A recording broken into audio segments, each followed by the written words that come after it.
Dahil sa tindi ng pinsalang dulot ng sunog sa Barangay San Roque sa lungsod ng Navotas nitong Sabado, isinailalim na sa state of calamity ang lugar.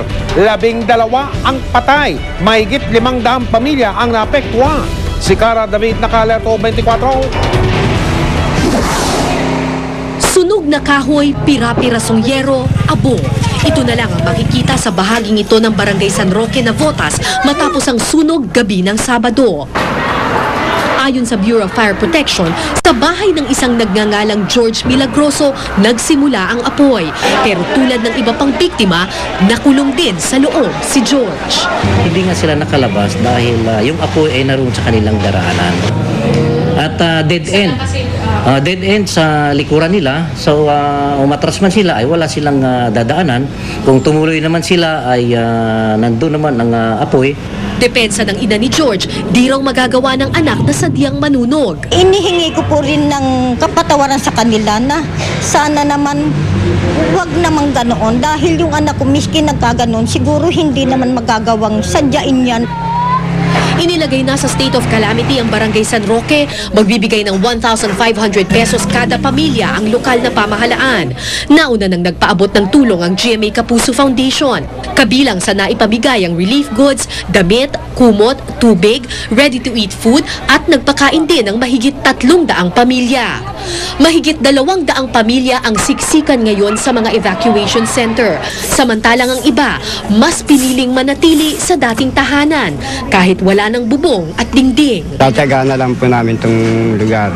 Kahit po wala ng dingding. Ay, gagawin po. Kasi yung iba naman, ayan, yung mga yero na yan, nakikita nyo naman.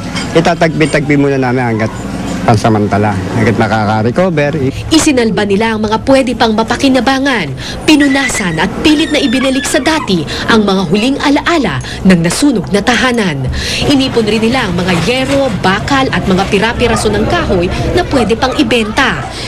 13 pesos per kilo ang bili ng junk shop na ito sa mga lumang yero katulad na ito. Ito ang inaasahan ni Mang Roman na magsasalba sa kanyang pamilya ngayong nakaranas sila ng trahedya. Sa ngayon, nasa mahigit 50 kilos na yung timbang ng yerong ito. Meron pa?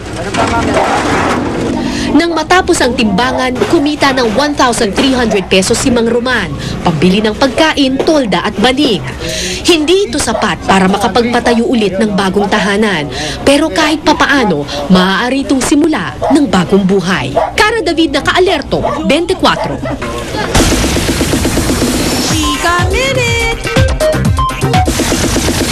Nalalapit na ang pagtatapos ng telenovelang Beauty Queen at sa huling araw ng kanilang taping, patalbugan sa swimsuit competition ang eksena ni Katrina Halili at Iza Calzado. Makichika kay Lars Santiago.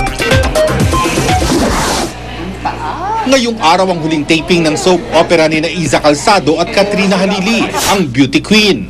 Nakatakdang kuna ng paghaharap ni Katrina at Iza sa pinakamalaking beauty contest, ang binibining Isla Filipinas. Dito rin ipapakita ang patalbugan nila sa swimsuit competition. Dahil two-piece ang kailangan nilang suot, parehong naghanda sina Iza at Katrina. Sabi ni Kat, nag-crash diet siya simula noong 1 linggo. Pinapajuice ko yung apple, so yun, like ko iniinom. Nagmi-meal, 1 meal a day lang, breakfast, tapos apple na lang. Apple or orange po. Tapos syempre meron akong mga machine sa bahay, so ginagamit ko din para mag-type ng skin. Pagkatapos ng kanyang mga commitment kayong linggo, biyaheng Palawan si Katrina para sa first death anniversary ng kanyang lola at para magbakasyon na rin. Bago mag-Valentine's Day siya babalik sa Maynila para magtrabaho. Sabi ni Kat, wala siyang love ngayong Valentine's. Mas nag-mature ako na hindi na yung pansarili yung alam mo yung parang boyfriend, hindi. Mas focus ako, mas gusto ko yung family ko, yung focus ko, mas friends ko, ganun. Masaya naman daw si Kat kahit wala siyang love life. Wala rin daw siyang ini-entertain na manliligaw.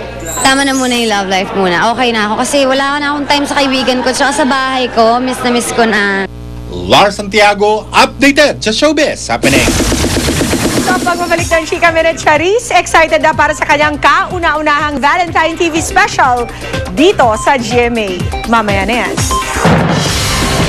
Susunod, exclusive, motorcycle rider at 2 babaeng angkas niya sugatan nang magkasalpukan ng isa pang motorsiklo sa Shaw Boulevard. Mga tumatawid sa Commonwealth Avenue sa Quezon City, hinuli, pinagwali sa kalsada. At mga pekeng madre, inaresto sa NAIA. Tutukan lahat ng yan dito sa 24 oras.